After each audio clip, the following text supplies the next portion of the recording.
Don't bite his tail.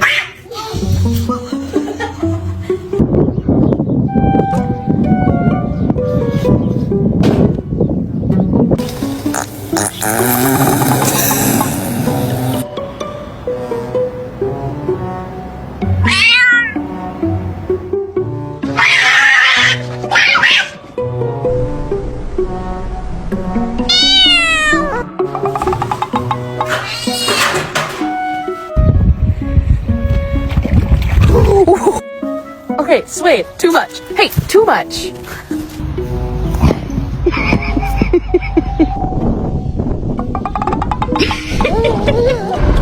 I wouldn't call myself a cat guy. She's not a cat.